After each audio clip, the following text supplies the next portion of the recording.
Paz e alegria, queridos irmãos. No próximo domingo estaremos celebrando o 21º domingo do tempo comum. Nós interrompemos a leitura de Mateus domingo passado por causa da solenidade da Assunção e a retomamos nesse domingo, lembrando que estamos dentro do discurso sobre a igreja, ou melhor, da narrativa sobre a igreja, primícias do reino dos céus. E nós vamos ter Jesus com os seus discípulos num lugar, não vou dizer inédito, mas num lugar irregular, vamos chamar assim, da presença de Jesus, no território de Cesareia de Filipe. É um local que era originalmente pagão, e até então era também. Ele fica na base do Monte Hermon, nas colinas de Golã, né? Onde estamos vendo a guerra, Israel que bombardeia o Líbano, não sei mais, naquela região ali, né? Ou no sul do Líbano, que está acontecendo essas guerras, etc., né? Enfim, no limite, fora do território da terra prometida. E Jesus vai para lá com seus discípulos. Por que Jesus vai para esse lugar? Que era avesso, esse lugar, até a própria mensagem do Evangelho, porque quem construiu esse lugar, a Cesareia de Filipe, foi Herodes Filipe. Ele faz a capital administrativa de quando ele é rei, né? Entre um daqueles reis de Israel. E ele constrói essa cidade em homenagem a César, Cesareia, o imperador, e homenagem a si mesmo, né? Filipe. Então Jesus leva seus discípulos ali para um momento solene, né? Não é uma periferia geográfica, nem posso dizer uma periferia existencial, mas um lugar significativo, né? Sem nenhum compromisso com as ideias políticas, religiosas e messiânicas de Israel, de um lado, né? E de outro lado também um mundo onde significa o poder, o mandar, o governar, um mundo pagão, né? Num lugar novo para o momento solene. Não pode haver confusão sobre a identidade de Jesus, nem para Israel, nem para o mundo. Então Jesus leva seus discípulos ali para que o que vai acontecer ali seja um testemunho inequívoco para Israel e para o mundo. Vamos ouvir o Evangelho. Jesus foi à região de Cesareia de Filipe e aí perguntou a seus discípulos: quem dizem os homens ser o Filho do Homem?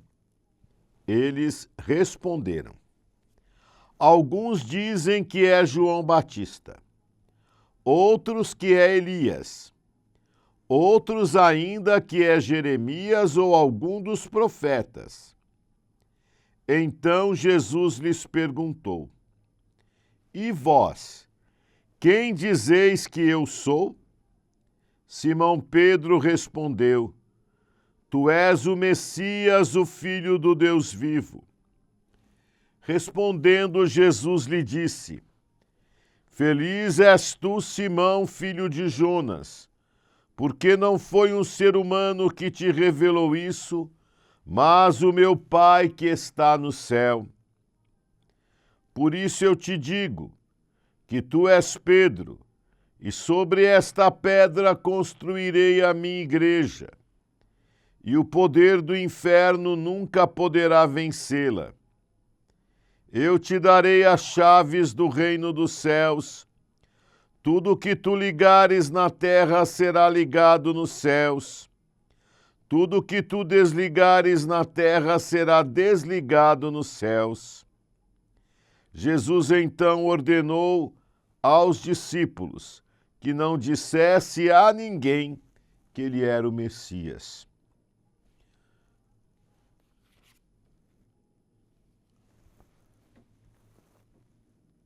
Primeira pergunta, como eu dizia, Jesus faz uma pergunta porque é que fique bem claro o que o mundo pensa dele, o que Israel espera dele, mas o que seus discípulos dizem dele, né? A comunidade dos seus discípulos, a igreja.